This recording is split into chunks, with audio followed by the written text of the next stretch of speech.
naufragio y sin destino. Andas buscando una palabra de iluminación. Esta palabra te dará luz en medio de la oscuridad. El Ministerio de la Enseñanza y la Evangelización, Jesús Soberano Señor, presentan su programa Palabra de Iluminación con el maestro José Briceño. Ok, aplaudimos para recibir la palabra. La palabra del Señor siempre se recibe con gozo, con alegría, con muchos deseos de aprender la palabra. Nuestra clase número 8 acerca de lo que es eventos del porvenir, lo que se denomina la escatología bíblica. Saludamos a los que nos están viendo a través de la televisión, a través de esta programación, a través del video, a través de YouTube, a través del internet, a través de las televisoras amigas. En el mundo, en lo internacional, estamos saliendo por muchas partes, se nos están viendo y están sintonizando. Saludamos. Hoy nos toca hablar acerca de lo que son eventos relacionados con la iglesia después del traslado. Okay. La iglesia fue trasladada, ya fuimos arrebatados. Dice la Biblia, Pablo da testimonio, en un abrir y cerrar de ojos, tanto los muertos como los que viven, seremos arrebatados al unísono, al mismo tiempo, en una forma, en causa fortuito. Eso va a ser en una forma fortuita, somos arrebatados. Ya estamos en el tercer cielo, ¿ok? Que fue donde Pablo fue, al paraíso, estamos en el tercer cielo. Bueno, ¿qué va a pasar con nosotros cuando estemos allá en el tercer cielo? ¿Será que vamos a estar volando con unas sábanas blancas, como con una aureola en la cabeza como Gasparín? Nos vamos a conocer en el tercer cielo, nos vamos a conocer o no nos vamos a conocer, vamos a tener lucidez de quién era Henry, de quién era Pedro, Juan, Andrés, quién era mi esposa. Claro, yo cuando vea a mi esposa en el tercer cielo la voy a ver, pero ella no va a ser mi esposa allá. Pero me voy a acordar que es mi esposa, que fue mi esposa. En el caso que ella diga, mi amor, no, hasta que la muerte no se pare, ya hasta allá. No, mentira. Y así pues todos le diremos a nuestra esposa, no, hasta que la muerte no se para, hasta aquí ya, no, mentira. Pero vamos a ver qué es lo que va a pasar después del arrebatamiento de la iglesia. Porque eso hay como una oscuridad, como una falta de conocimiento en eso. Y la Biblia habla, pero como usted no tiene una idea de lo que es eventos relacionados con Cristo y la iglesia después del traslado. En el momento que la iglesia sea trasladada al cielo, se darán ciertos acontecimientos que tienen relación con Cristo y la iglesia, tales como el juicio de la iglesia, los galardones y las bodas del Cordero. Vamos a hablar un poquitico lo que es el tribunal de Cristo, que viene siendo lo mismo que el juicio de la iglesia. En sus escritos el apóstol Pablo dice, ¿por qué es necesario? La palabra necesario allí es un término necesario. Es un término que tiene que ver como algo así como un requisito sine qua non, como algo que es sine qua non, un evento que es sine qua non, donde nadie lo puede pasar por alto, donde no lo puedes evadir, donde aquí nadie se va a escapar, de todo vamos a pasar por allí. Porque es necesario que todos nosotros, observe que Pablo se cuenta, comparezcamos ante el tribunal de Cristo para que cada uno reciba según lo que haya hecho mientras estaba en el cuerpo, sea bueno o sea malo. Subraye, por favor, en su material de apoyo, subraye el término malo, porque con ese término vamos a trabajar más adelante. ¿De qué malo? Vamos a dar cuenta de qué, de lo malo en qué, en razón a qué. En Romanos capítulo 14, verso 10 en adelante, dice, pero tú, ¿por qué juzgas a tu hermano? O tú también, ¿por qué menospreciáis a tu hermano? Porque todos compareceremos. ¿Quiénes todos compareceremos ante el tribunal de Cristo? Porque escrito está, vivo yo, dice el Señor, que ante mí se doblará toda rodilla y toda lengua confesará a Dios, de manera que cada uno de nosotros, observe que es personal, cada uno de nosotros dará a Dios cuenta de sí. Observe que no le va a dar cuenta, aunque hay una parte en la Biblia que dice que nosotros los ministerios daremos cuenta a Dios por ustedes. Eso dice sujetaos a vuestros pastores. El término obedeced y sujetad a vuestros pastores no dice pastores, el texto original dice sujetaos y obedeced a vuestros líderes, porque ellos son los que van a dar cuenta al Señor. o velan por nosotros como los que le van a dar cuenta al Señor. En eso entendemos que sí le vamos a dar cuenta, pero en la responsabilidad que a nosotros se nos delegó como autoridad sobre la iglesia, en cuanto a la cobertura que debemos darle a ella. En eso estamos claros. Pero en cuanto a lo personal que usted le tiene que dar cuenta al Señor, ahí no usted no le va a dar cuenta, ahí usted no le va a echar la culpa ni a Pedro, ni a Juan, ni al diácono, ni al anciano, ni al pastor, ni al maestro. Es usted con Cristo, usted con Dios, usted con Jesús, en lo personal. Ahora, el texto dice: así pues tengamos los hombres por servidores de Cristo y administradores de los misterios de Dios. Ahora bien, se requiere de los administradores que cada uno se haya hallado fiel. Yo en muy poco tengo el ser juzgado por vosotros o por tribunal humano, ni aún yo me juzgo a mí mismo, porque aunque de nada tengo mala conciencia, no por eso soy justificado, pero el que me juzga es el Señor. Algunas versiones dicen: por el que me juzgará será el Señor. Tiempo futuro, está en futuro. No dice por el que me juzga, sino el que me juzgará será el Señor. Según primera carta a Corintios 4, 1, 5. Cuando analizamos la doctrina de los juicios, conseguimos que se van a realizar cinco. Que esto en la iglesia no se habla, por eso que estamos como perdidos. O sea, maestro, cinco juicios. Tenemos el juicio de las naciones,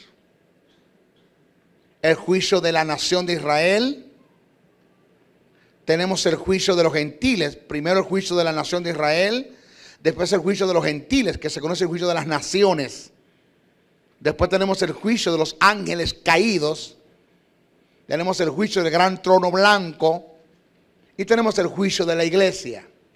De todos estos, nos centraremos por los momentos en el juicio de la iglesia.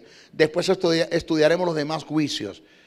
La iglesia, vamos a ver todo lo relacionado al juicio de la iglesia. En el griego existen dos términos para hacer referencia a un tribunal, cuyo significado y características son totalmente diferentes. Pasemos a definirlos. Primero es criterio. Esta palabra se usa para un tribunal que le dará lugar a un juicio. Preste atención al concepto, porque del concepto y sus valores, la diferencia usted va a entender por qué, la naturaleza, las características y la base del juicio por la que usted va a pasar. Criterio. Esta palabra se usa para un tribunal que le dará lugar a un juicio con el fin de conseguir culpables para que haya una condenación. ¿De qué, maestro? De conseguir culpables para que haya una condenación. Este es el término que se puede relacionar con el juicio del gran trono blanco, tomando en cuenta las características y el objetivo de dicho juicio, según primera carta a Corintios 6, 2, 4, Santiago 2, 6, Apocalipsis 20, 11, 15. Tenemos el otro término, que es donde vamos a centrar, que es el vimá. Se pronuncia vema. Se escribe vimá y se pronuncia vema. Es un tribunal que el vema o el vimá es un tribunal que le dará lugar a un juicio, oído, no para conseguir culpables para la condenación. Repito, no para conseguir culpables para la condenación, sino para conseguir, oído, o determinar la dignidad o indignidad de quienes van a recibir o no van a recibir galardones. Es decir, es un tribunal que le dará lugar a un juicio para galardonar, no para condenar. Según Romanos 14, 10, 12, segunda carta a los Corintios 5, 10. Más adelante, cuando desarrollemos la base del juicio, entraremos en detalles acerca de la naturaleza del juicio. Tiempos del vimá, después del traslado de la iglesia, inmediatamente después del traslado, según Lucas 14, 14, segunda carta a Corintios 4, 5, primera Tesalonicenses 4, 13 al 17, segunda Tesalonicenses 4, 8, Apocalipsis 19, 8, 22, 12. El lugar del vimá, ¿dónde va a ser? ¿En qué parte? En el tercer cielo, según segunda carta a Corintios 5, capítulo 5, verso 1 al 10. Lugar del vimá, ya lo dijimos, en el tercer cielo. el juez en el bimá. Oiga lo que viene ahora. Ay, mamá. El juez en el bimá. Cristo mismo será el juez. Segunda carta a Corintios 5:10, Juan 5:22 y Romanos 10:14. Lo serio del caso es que aquel que fungió como tu abogado pasará a ser tu juez. O sea, ese que hoy te defiende o que aboga por ti ante la presencia de Dios, pasará a ser tu juez, y delante de él que va a ser tu juez no tienes abogado que te defienda.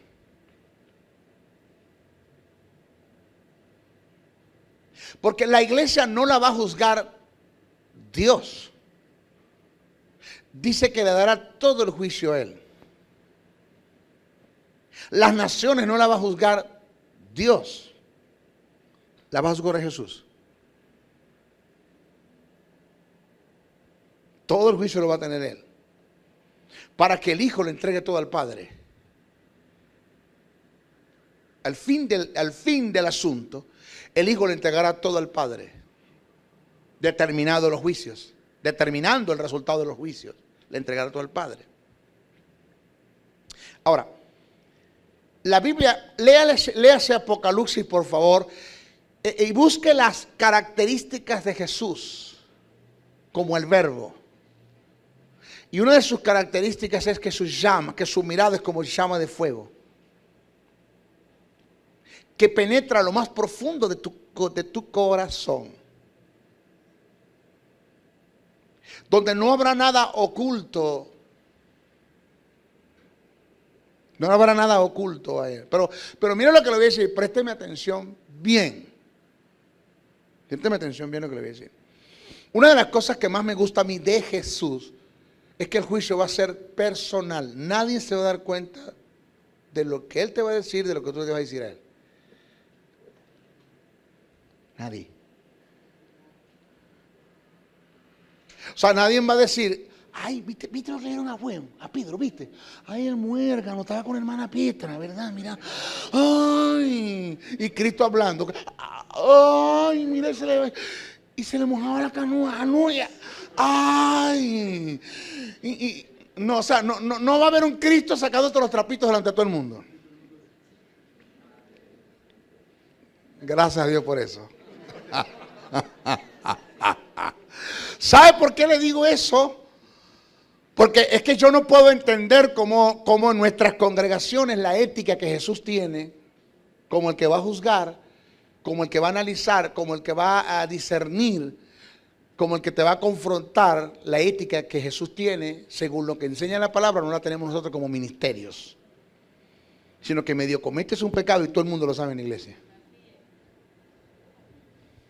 Sino que medio tú vienes y me manifiestas a mí un problema que puedes estar pasando en lo íntimo, o sea, de que sea el problema que estés pasando, masturbación, fornicación, pornografía, lo que sea, tú me lo cuentas a mí. Yo debo mirar al Cordero, debo mirar al Verbo de Dios, que cuando me vaya a juzgar, Él no me va a decir las cosas delante de nadie, sino me lo va a decir a mí solo. Y nadie se va a dar cuenta de eso. Nadie.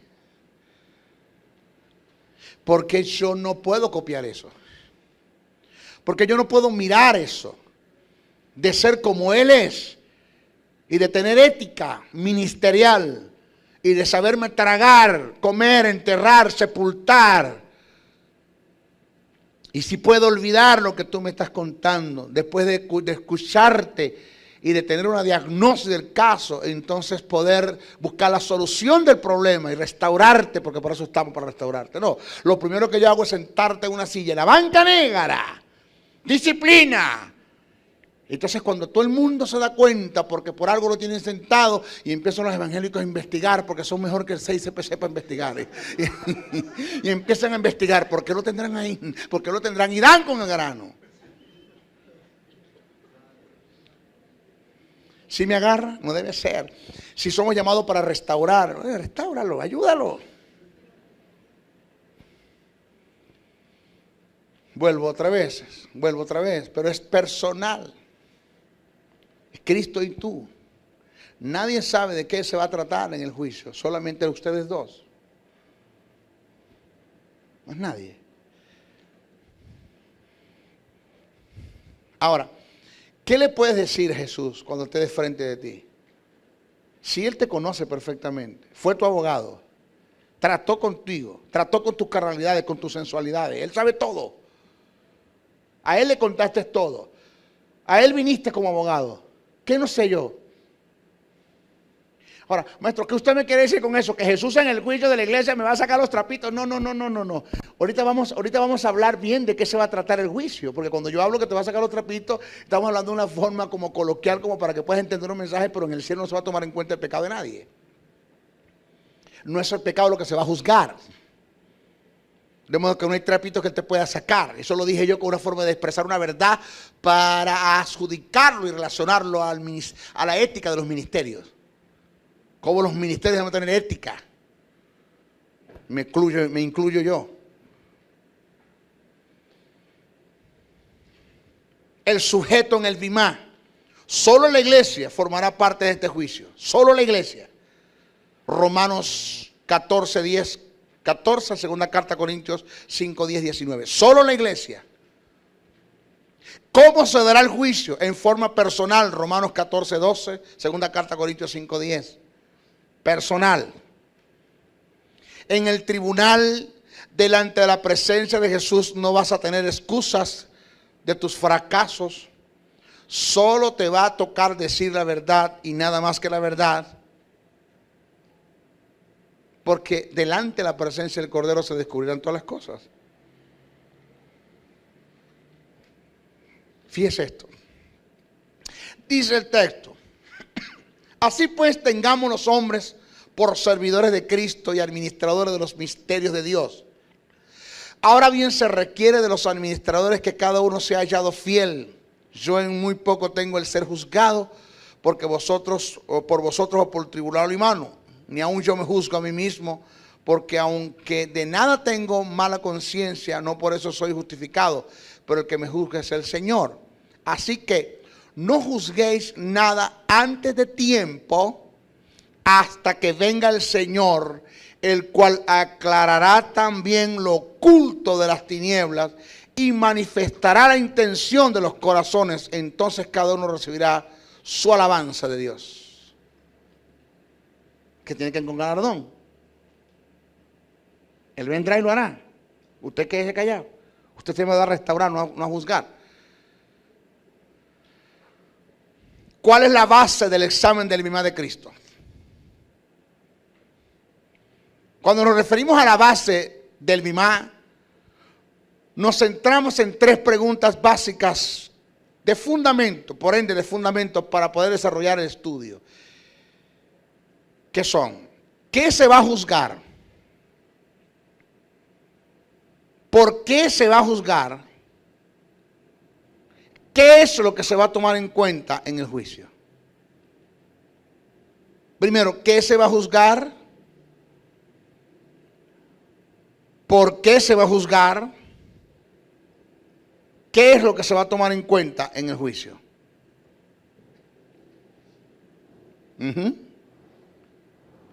El juicio radica en cuatro factores que se van a tomar en cuenta o que son determinantes. Cuatro factores, presta atención. Uno, se tomará en cuenta lo inútil que fuiste por causa del pecado que hiciste.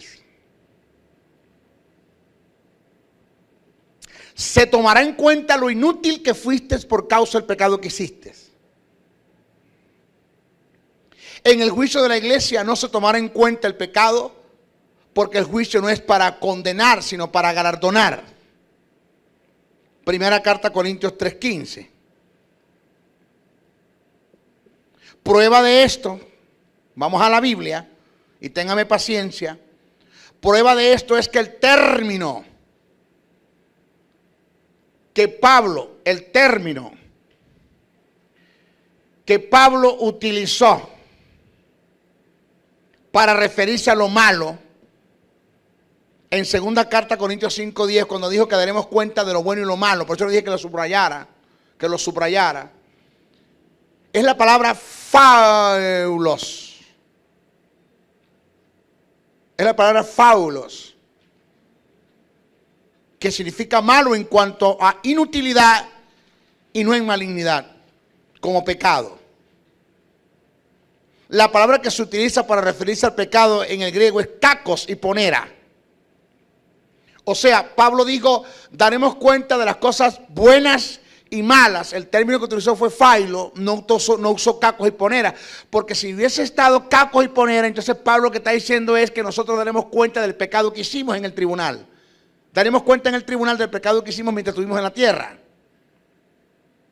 No, aquí Pablo utilizó fue el término failo, que tiene que ver que daremos cuenta no del pecado que hicimos, sino de lo inútil que fuimos por causa del pecado, que es el término failo. Dice, porque es necesario que todos nosotros comparezcamos ante el tribunal de Cristo para que cada uno reciba según lo que haya hecho mientras estaba en el cuerpo, sea bueno, útil, o sea malo, inútil. Ajá. Esto indica que todo el tiempo que pasas en el pecado y que por causa de eso seas inútil para Dios, le darás cuentas a Él. Es decir, en un supuesto que yo me haya descarriado 6 años. Yo tengo 34 años de haber conocido al Señor. Voy a cumplir 35. Pero en un supuesto que de esos 34 años yo me haya desviado 6 años. O no lo vamos a hablar, no nos vamos a poner en tela, vamos a ponerlo como testimonio. Porque me pasó. A la edad de 18 años de convertir, tenía yo 18 años de edad, cuando me convertí, 2 años de convertido, me hicieron algo que me llevó a irme, a olvidarme, a retirarme de la congregación, por un acto de inmadurez, porque Dios no tiene culpa de lo que los hombres hagan. O sea, de lo que me haga y quien me haga y de lo que usted pueda hacer en contra de mí, no me va a llevar a mí a renunciar de Dios, porque Dios no tiene culpa de lo que los hombres hagan. Aunque tu padre y tu madre te dejaren con Dios, Jehová te recogerá. Pero en mi acto de inmadurez, no lo haga usted, por favor. Yo lo hice, me fui y tuve 6 años fuera de la iglesia. 6 años fuera de la iglesia. Esos 6 años, de pronto me consigo una hermana y me dijo, maestro Briceño, yo quiero, en ese tiempo no estaba en el ministerio, no era casado. Me dijo, Briceño, quiero que escuches un hombre que viene de los Estados Unidos para, tú sabes, una mujer que oró mucho por mí. Yo le dije a ella como para quitarme de encima, bueno, yo voy a ver qué me dice ese tipo. Yo fui al sitio, cuando llegué al sitio, escuché un mensaje de ese hombre que su título era Nuestra posición en Cristo Jesús. Caí llorando, lloré mucho, me reconcilié con el Señor hasta el día de hoy. Yo no he vuelto otra vez atrás hasta el día de hoy. Una sola vez me fui de la iglesia. Más déjeme decirle algo, dejé de congregarme, pero no volví al mundo en el sentido al vicio, a la droga, no volví a lo mismo, a la delincuencia. Me olvidé de la iglesia, pero no de Cristo, porque una vez que a usted se le sea revelado Jesús y se le sea iluminado, usted nunca se puede olvidar de Él, jamás. Eso de que Pedro negó a Jesús, eso es mentira. La Biblia en ninguna parte dice que Pedro negó a Jesús. Lo que dice la Biblia es que Pedro negó haber conocido a Jesús, pero no fue que lo negó. ¿Cómo lo puede negar si no se te reveló, no te lo reveló sangre ni carne, sino mi Padre que está en los cielos? Y lo que Dios te revela no se te olvida nunca. Nunca te puedes meter donde te metas. Tú sabes que Jesús es el Salvador, que Cristo es el Mesías, que Él es tu Salvador. De modo que yo me olvidé de la iglesia, pero de Jesús nunca me pude olvidar. Siempre en mi corazón estaba, oraba, predicaba, anunciaba el evangelio, no volvía a los vicios, no volvía a la droga, no volvía a nada de eso, porque sé que eso me dañaba. Pero en los 6 años que yo tuve en lo que dicen por ahí en el mundo, porque parece que te vivíamos en la luna, que tuve ciertas prácticas de pecado que tendré que darle cuentas a Dios por eso, por lo inútil que fui por causa de ese pecado. Me reconcilié al Señor, aquí estoy. Yo no he vuelto otra vez atrás, jamás lo he hecho, no lo haré. Tengo mi esposa, tengo mis hijos, tengo un ministerio, yo sé hacia dónde voy. Yo me estoy cuidando mucho, Dios me guarda, yo me cuido. Y ahí vamos. Pero en un supuesto, y lo afirmo, que yo muera a la edad de 90 años, me muera a la edad de 90 años. Partí con el Señor, el arrebatamiento a la iglesia, el juicio, Cristo me llama, José Briceño, yo sí, Señor. Maestro de mi palabra, sí, Señor. Cristo me va a prender una pantalla. Esto lo voy a decir con la finalidad de ser jocoso, como para que me agarréis. Porque no es que va a haber una pantalla en el cielo, pues para que me entendáis. Más o menos hacer una obra como de teatro, para que puedas agarrar el mensaje. Me va a prender una pantalla, de pronto la pantalla se prende y dice, ahí dice que te convertiste a mí, me aceptaste el plan de la salvación. 18 de mayo de 1976. Te convertiste, la pantalla va corriendo, fuiste a un instituto bíblico, te graduaste de principios básicos en teología, sigue corriendo la pantalla, pronto se para la pantalla. La pantalla se paró, se detuvo. Le digo a Cristo, ¿qué fue? ¿Se fue la luz? No, aquí no. Aquí en el cielo no se va la luz. No, porque yo veo que la pantalla se detuvo. Presta atención a esto. Presta atención a esto. Jesús me va a decir sí. Ahí la pantalla se detuvo porque me dice que tuviste 6 años apartado de mi propósito.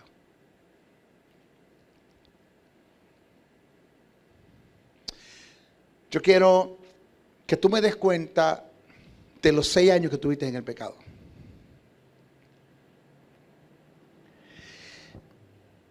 Yo digo, Señor, yo no entiendo.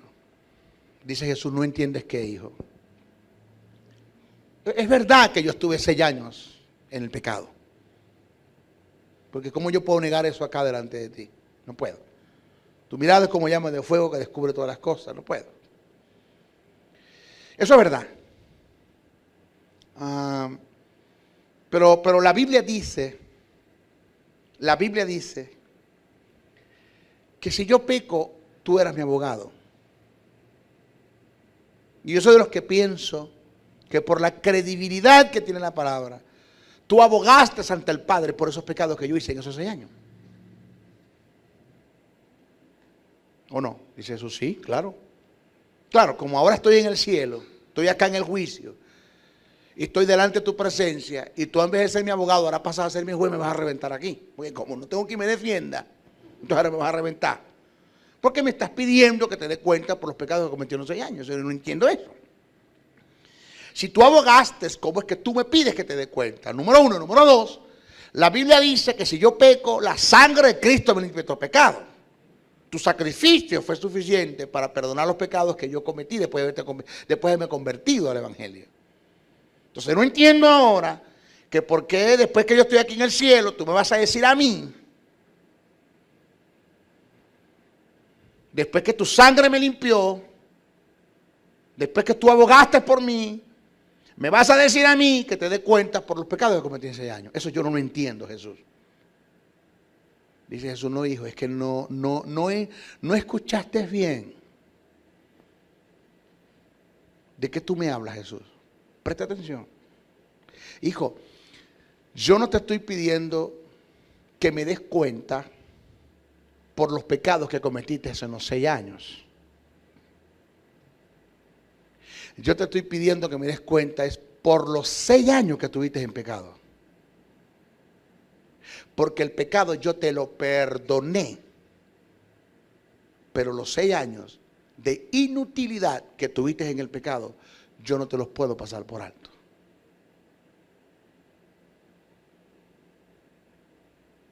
Me tienes que dar cuenta de eso. ¿Tú te imaginas las grandes cosas que yo pude hacer contigo en esos 6 años y no hice?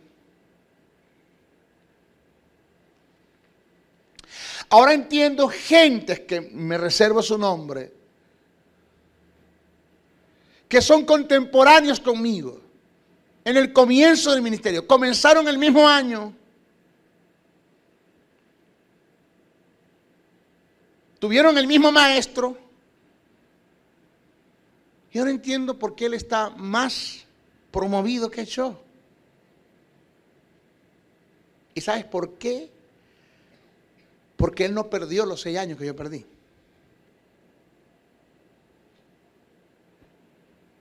¿Tú te das cuenta donde tú estás ahora, Briseño? Sí, Señor. ¿Dónde estuvieras si no hubieses perdido esos 6 años?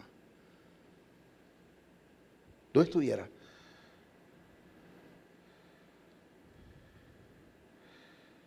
¿Te das cuenta? ¿Te das cuenta cuánto vale el tiempo para mí?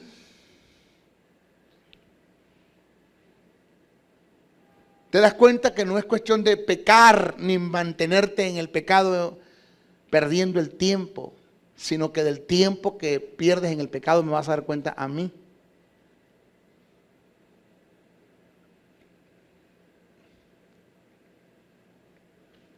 Que no es descarriarte, reconciliarte, descarriarte, reconciliarte, descarriarte. Sino que cada vez que te descarríes y te reconcilies, de cada reconciliación y de cada descarrío que tú tengas, tú vas a dar cuenta a mí por el tiempo que pasas en eso.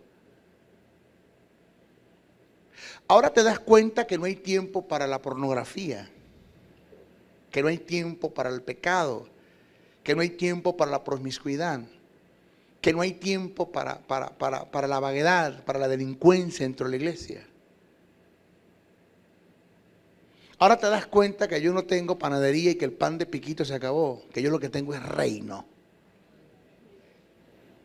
Ahora te das cuenta que cada minuto y cada segundo para mí vale.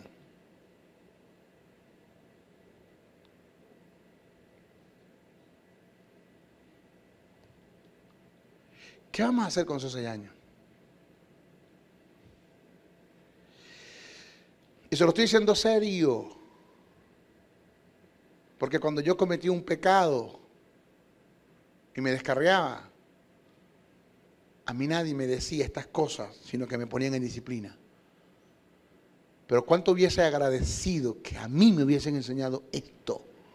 Porque si esto me lo hubiesen enseñado, yo no hubiese cometido tantos errores como los que cometí. Y cada vez que yo enseño esto y digo esto y hablo esto, lloro de impotencia, de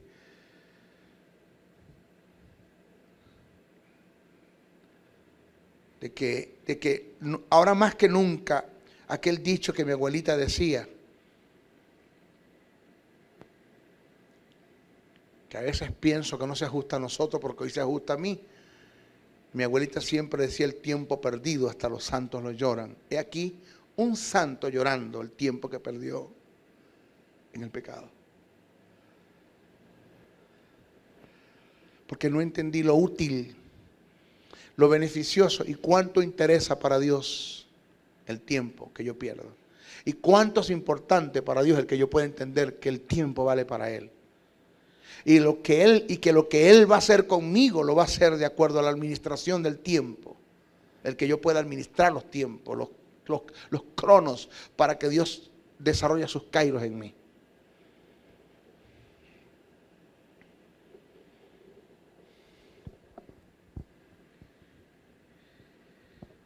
Esto muy poco lo enseñan. Por eso en la iglesia hay un mundo de libertinaje, en la iglesia hay un mundo de qué, no hay visión, no hay misión, no hay propósito, no hay reino, no hay nada, porque es que esto no se enseña, no se le encara a la iglesia con la verdad, no se le muestra a la iglesia la verdad. Que puedes hacer lo que te dé la gana, arrástrate, haz lo que te dé la gana, pero de todo lo que hagas le tendrás cuenta a Dios por el tiempo que perdiste en eso.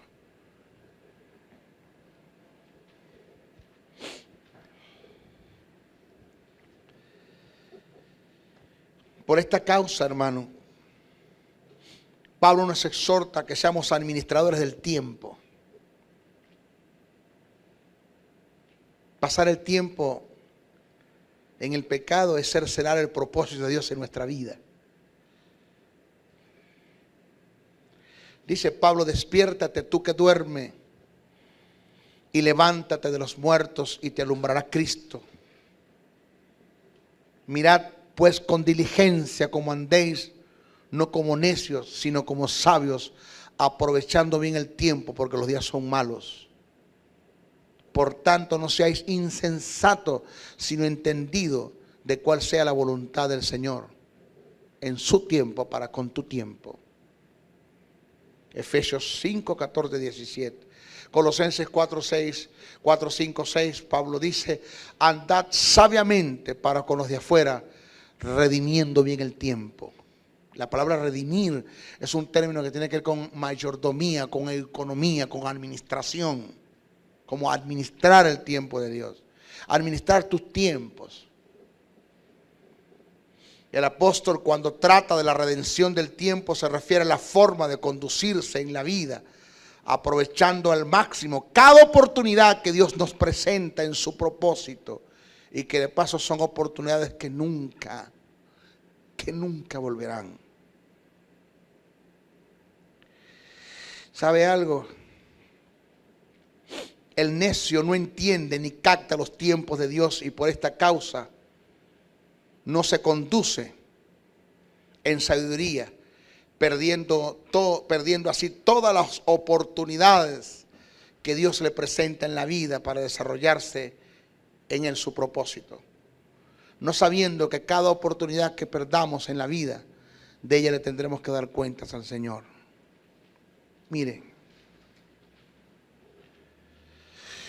cada milésima de segundo que le dediquemos al pecado y nos lleva a ser inútil, nos restaurará galardones. Por eso Pablo dijo, mirad pues con diligencia como andéis, no como necios, sino como sabios, aprovechando bien el tiempo. No seáis insensatos, sino entendido cuál sea la voluntad del Señor.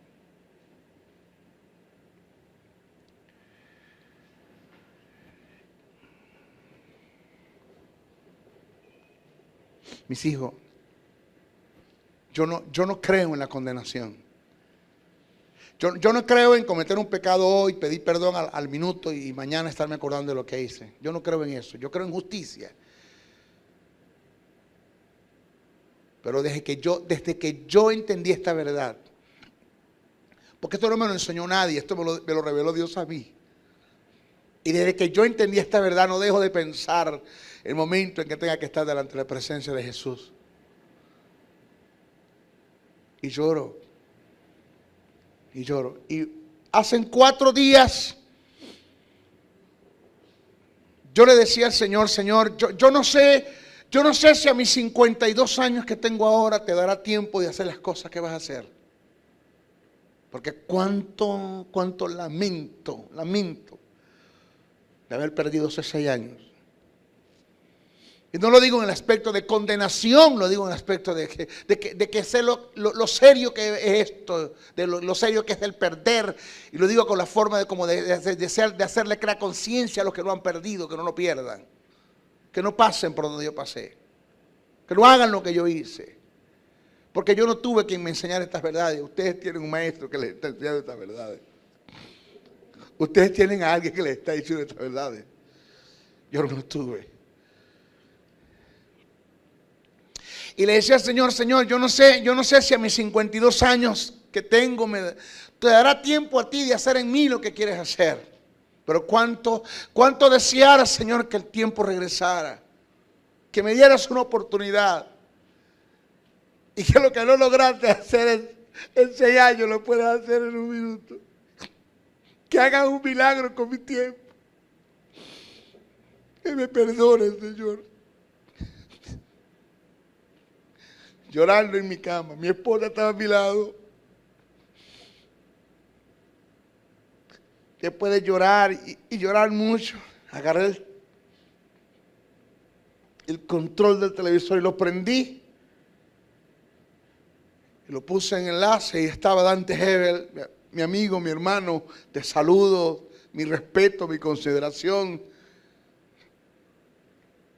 Y Dante Hebel decía, el Señor te dice que a esa edad que tienes de 52 años, Dios va a hacer contigo lo que se propuso hacer. Porque así como Dios retrocedió la sombra 10 grados, Dios restaura y redime el tiempo que perdiste. Dios te lo va a regresar y Dios va a hacer contigo las cosas que se propuso hacer. Que no te preocupes, que tu tiempo está restaurado. Y caí de rodillas llorando. No puede, Señor, esto no es comiquita, esto no es una historieta de igual tiro, son verdades. Esto no es un sueño, mírate allá, Dios hablándome a través de ese hombre a mí. Por eso decidí de no jugar con las oportunidades que Dios me da.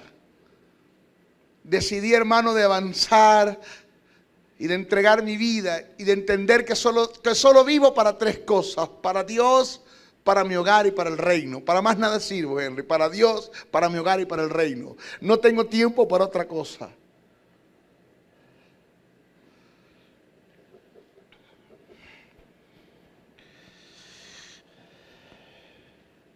Me acuerdo cuando hace 6 días me entregaron mi carro, 0 kilómetros. Nuevo, hermano. Fui a buscarlo a la planta, me lo entregaron, la llave, me dieron una charla. Cuando fui saliendo con el carro, con los intermitentes prendidos, la gente empezó a aplaudir, porque esa es la política de la Ford allí. Te sales, ya sales con tu carro. Y puse la mano sobre el volante y Dios me dijo: te estoy regresando hoy lo que hacen 3 años y 8 meses perdiste por el pecado. Porque Dios me puso un carro en las manos, 0 kilómetros, y en 6 meses lo perdí por el pecado. No le di un uso a lo que Dios me dio, buen uso, y lo perdí. 3 años, exactamente el 20 de septiembre me lo entregaron y ese día se cumplía 3 años y 8 meses del accidente. Dios me dijo: hoy te entrego lo que perdiste hace 3 años, voy a ver cómo lo administra. Llegué a mi casa, ese mismo día fue lo del mensaje, y lloré. Dios, está bien, Señor, el carro está allí, gracias por mi tiempo, ¿qué hacemos con el tiempo? Pronto prendo el televisor y digo: el tiempo también te lo regreso, tú ves qué haces con él.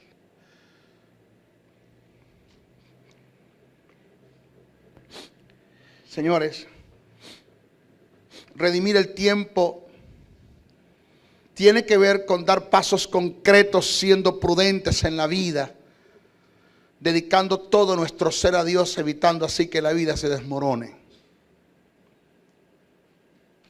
Redimir el tiempo es entender que se vive una sola vez en la vida, que nuestra vida es como una moneda, solo podemos comprar una sola vez con ella. Por eso debemos tener sumo cuidado en qué invertimos en la vida.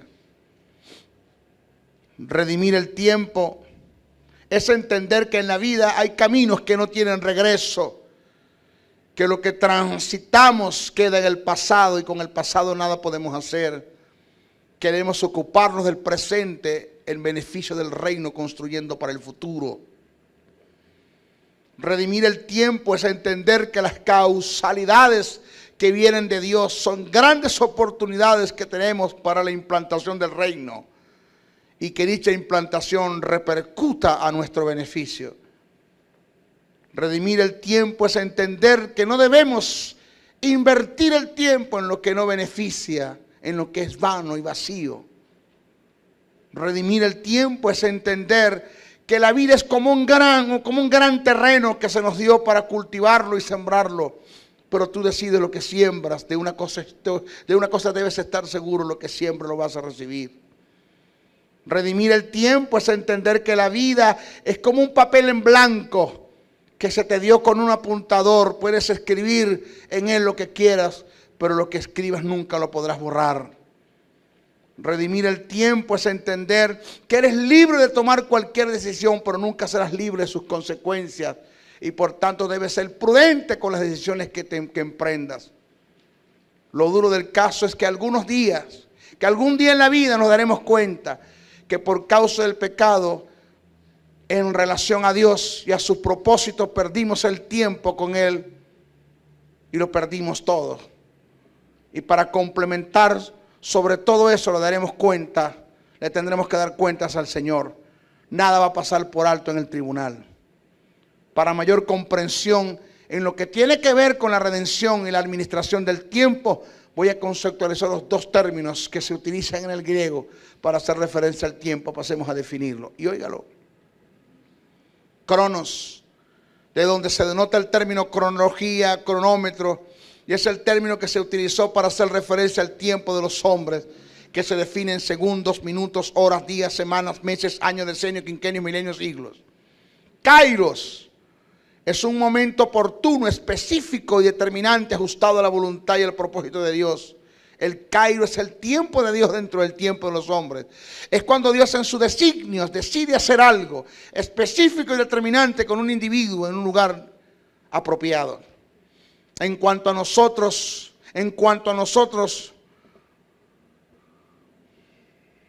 no entendemos los tiempos. Cuando nosotros no entendemos los tiempos, que es el Kairos de Dios, perdemos una oportunidad para surgir en la vida.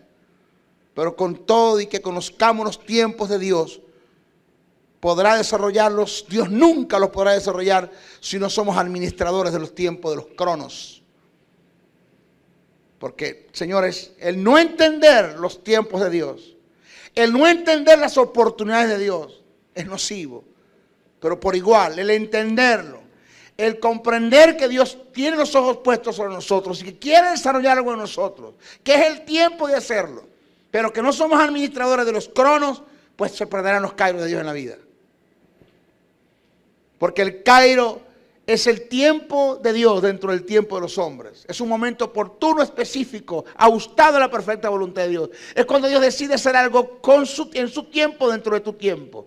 Pero cuando Dios decide hacer algo en su tiempo dentro de tu tiempo, tú no estás administrando el tiempo. No estás ubicado en el tiempo. No entiendes el propósito de Dios en la vida.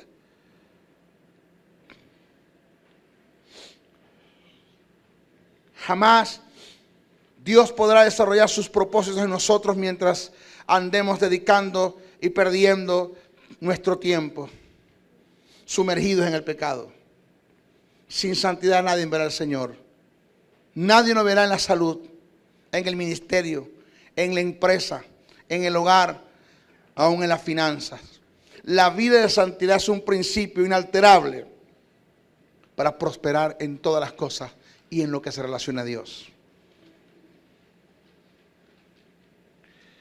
Nuestra próxima clase vamos a dar el otro. Son 4 factores determinantes que se tomaron en cuenta en el juicio. Dimos el primero apenas. En nuestra próxima clase vamos a dar el segundo, después el tercero y el cuarto. Y usted se va a dar cuenta, señores, que nos espera. Confrontar, nos espera, hermano, estar de frente a la presencia de aquel que todo lo sabe. Y que le digo algo, hermano, yo después que aprendí esta verdad decidí nunca más volver a perder mi tiempo en el pecado y por causa de perder el tiempo en el pecado pasar en ser indigno. José, ¿qué Señor? ¿Qué vamos a hacer con esos 6 años? Señor, estamos en la eternidad, aquí no hay tiempo. Si yo lograra traer esos 6 años acá a la eternidad, aquí no servirían para nada porque estamos en la eternidad. Señor, yo sé que el juicio no es para condenar. Lo sé. Yo lo sé. Pero ¿en qué me afecta el haber perdido esos 6 años, Señor? Jesús se me queda mirando. Me va a decir, en galardones. Esos 6 años que tuviste en el pecado, por lo inútil que fuiste, te restan galardones. Quizás a nosotros hoy no nos importan los galardones, porque no sabemos qué son. Pero señores, lo que viene de Dios es bueno y en gran manera. En gran manera. Óigame bien lo que le voy a decir. Presta atención. Lo que me están viendo a través de la televisión, del internet, a través de esta programación, a través del video. Yo entiendo cuando la Biblia dice que se enjugará toda lágrima. Yo entiendo eso. Pero ante el tribunal de Cristo van a haber gente llorando. Van a haber gente lamentándose. Y van a haber gente traspasados de dolores por las cosas que pudieron hacer y no hicieron. Por el tiempo que perdieron y por lo inútil que fueron. Jesús dijo, Jerusalén, Jerusalén, que apedreaste a los profetas. ¿Cuántas veces quise yo juntaros como junta la gallina sus polluelos debajo de sus alas y no quisiste? Porque si en Tiro y en Sidón, en Sodoma y en Gomorra se hubiesen hecho las señales que en ti se hicieron, se hubiesen arrepentido y no hubiesen venido a juicio. Jerusalén, Jerusalén, llorando. Jesús llorando, dice que lloraba. Y dice: Jerusalén, de cierto os digo que en el día del juicio será más tolerante Dios con Tiro, Sidón, Sodoma y Gomorra que contigo. Y si hay tolerancia en el juicio, en el criterio, en el juicio final, ¿quién le dice a usted que aquí en el Bimá no va a haber? Porque si no me va a doler perder un galardón, entonces de más está el juicio. De más está el juicio. Pero qué dolor usted va a sentir perder un galardón. Por eso es que nosotros tenemos que ser fiel, cueste lo que nos cueste. Venga lo que venga. Nunca abandonar el tiempo para no ser inútil en el propósito de Dios y darle cuentas al Señor. Y el Señor nos pueda decir: oh buen siervo, en lo poco fuiste fiel, en lo mucho te pondré, entra en el gozo de tu Señor. Alabado sea el nombre del Señor. Bendiciones, bendiciones, bendiciones. Y tenemos el juicio de la iglesia. De todos estos nos centraremos por los momentos en el juicio de la iglesia. Después estudiaremos los demás juicios. La iglesia, vamos a ver todo lo relacionado al juicio de la iglesia. En el griego existen dos términos para hacer referencia a un tribunal, cuyo significado y características son totalmente diferentes. Pasemos a definirlos. Primero es criterio. Esta palabra se usa para un tribunal que le dará lugar a un juicio. Preste atención al concepto, porque del concepto y sus valores, la diferencia usted va a entender por qué, la naturaleza, las características y la base del juicio por la que usted va a pasar. Criterium. Esta palabra se usa para un tribunal que le dará lugar a un juicio con el fin de conseguir culpables para que haya una condenación. ¿De qué, maestro? De conseguir culpables para que haya una condenación. Este es el término que se puede relacionar con el juicio del gran trono blanco, tomando en cuenta las características y el objetivo de dicho juicio, según primera carta a Corintios 6, 2:4, Santiago 2:6, Apocalipsis 20, 11, 15. Tenemos el otro término, que es donde vamos a centrar, que es el Bimá. Se pronuncia Bema. Se escribe Bimá y se pronuncia Bema. Es un tribunal que el Bema o el Bimá es un tribunal que le dará lugar a un juicio, oído, no para conseguir culpa. Nadie lo puede pasar por alto, no lo puede evadir, donde aquí nadie se va a escapar, de todo vamos a pasar por allí. Porque es necesario que todos nosotros, observe que Pablo se cuenta, comparezcamos ante el tribunal de Cristo para que cada uno reciba según lo que haya hecho mientras estaba en el cuerpo, sea bueno o sea malo. Subraye, por favor, en su material de apoyo, subraye el término malo, porque con ese término vamos a trabajar más adelante. ¿De qué malo? Vamos a dar cuenta de qué, de lo malo en qué, en razón a qué. En Romanos capítulo 14, verso 10 en adelante, dice: pero tú, ¿por qué juzgas a tu hermano? O tú también, ¿por qué menospreciáis a tu hermano? Porque todos compareceremos. ¿Quiénes todos compareceremos ante el tribunal de Cristo? Porque escrito está: vivo yo, dice el Señor, que ante mí se doblará toda rodilla y toda lengua confesará a Dios. De manera que cada uno de nosotros, observe que es personal, cada uno de nosotros dará a Dios cuenta de sí. Observe que no le va a dar cuenta, aunque hay una parte en la Biblia que dice que nosotros los ministerios daremos cuenta a Dios por ustedes. Eso dice: sujetaos a vuestros pastores. El término obedeced y sujetad a vuestros pastores no dice pastores, el texto original dice sujetaos y obedeced a vuestros líderes, porque ellos son los que van a dar cuenta al Señor, o velan por nosotros como los que le van a dar cuenta al Señor.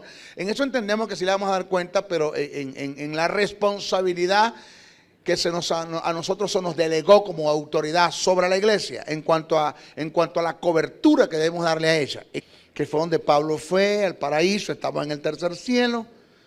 Bueno, ¿qué va a pasar con nosotros cuando estemos allá en el tercer cielo? ¿Será que vamos a estar volando con unas sábanas blancas, con una aureola en la cabeza como Gasparín? Nos vamos a conocer en el tercer cielo, nos vamos a conocer o no nos vamos a conocer, vamos a tener lucidez de quién era Henry, de quién era Pedro, Juan, Andrés, quién era mi esposa. Claro, yo cuando vea a mi esposa en el tercer cielo la voy a ver, pero ella no va a ser mi esposa allá. Pero me voy a acordar que es mi esposa, que fue mi esposa. En el caso que ella diga, mi amor, no, hasta que la muerte no se pare, ya hasta allá. No, mentira. Y así pues todos le diremos a nuestra esposa, no, hasta que la muerte no se pare, hasta aquí ya, no, mentira. Pero vamos a ver qué es lo que va a pasar después del arrebatamiento de la iglesia. Porque eso hay como una oscuridad, como una falta de conocimiento en eso. Y la Biblia habla, pero como usted no tiene una idea de lo que es eventos relacionados con Cristo y la iglesia después del traslado. En el momento que la iglesia sea trasladada al cielo, se darán ciertos acontecimientos que tienen relación con Cristo y la iglesia, tales como el juicio de la iglesia, los galardones y las bodas del Cordero.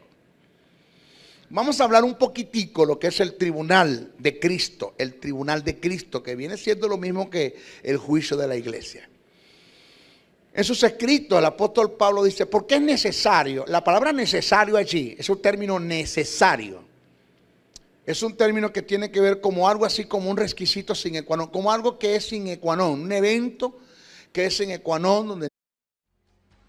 En el naufragio y sin destino. Andas buscando una palabra de iluminación. Esta palabra te dará luz en medio de la oscuridad. El Ministerio de la Enseñanza y la Evangelización, Jesús, Soberano Señor, presentan su programa Palabra de Iluminación con el maestro José Briceño. Ok, aplaudimos para recibir la palabra. La palabra del Señor siempre se recibe con gozo, con alegría, con muchos deseos de aprender la palabra. Nuestra clase número 8 acerca de lo que es eventos del porvenir, lo que se denomina la escatología bíblica. Saludamos a los que nos están viendo a través de la televisión, a través de esta programación, a través del video, a través de YouTube, a través del internet, a través de las televisoras amigas. En el mundo, en lo internacional, estamos saliendo por muchas partes, nos están viendo y están sintonizando. Saludamos. Hoy nos toca hablar acerca de lo que son eventos relacionados con la iglesia después del traslado. Okay. La iglesia fue trasladada, ya fuimos arrebatados. Dice la Biblia, Pablo da testimonio en un abrir y cerrar de ojos, tanto los muertos como los que viven seremos arrebatados al unísono, al mismo tiempo, en una forma, en causa fortuito. Eso va a ser en una forma fortuita, somos arrebatados. Ya estamos en el tercer cielo, ¿ok? En eso estamos claros. Pero en cuanto a lo personal, que usted le tiene que dar cuenta al Señor, ahí no, usted no le va a dar cuenta, ahí usted no le va a echar la culpa ni a Pedro, ni a Juan, ni al diácono, ni al anciano, ni al pastor, ni al maestro. Es usted con Cristo, usted con Dios, usted con Jesús, en lo personal. Ahora, el texto dice, así pues tengamos los hombres por servidores de Cristo y administradores de los misterios de Dios. Ahora bien se requiere de los administradores que cada uno se haya hallado fiel. Yo en muy poco tengo el ser juzgado por vosotros o por tribunal humano, ni aún yo me juzgo a mí mismo, porque aunque de nada tengo mala conciencia, no por eso soy justificado, pero el que me juzga es el Señor. Algunas versiones dicen por el que me juzgará será el Señor. Tiempo futuro, está en futuro. No dice por el que me juzga, sino el que me juzgará será el Señor. Según primera carta a Corintios 4:1-5. Cuando analizamos la doctrina de los juicios, conseguimos que se van a realizar cinco. Que esto en la iglesia no se habla, por eso que estamos como perdidos. O sea, maestro, cinco juicios. Tenemos el juicio de las naciones, el juicio de la nación de Israel, tenemos el juicio de los gentiles, primero el juicio de la nación de Israel, después el juicio de los gentiles, que se conoce el juicio de las naciones, después tenemos el juicio de los ángeles caídos, tenemos el juicio del gran trono blanco,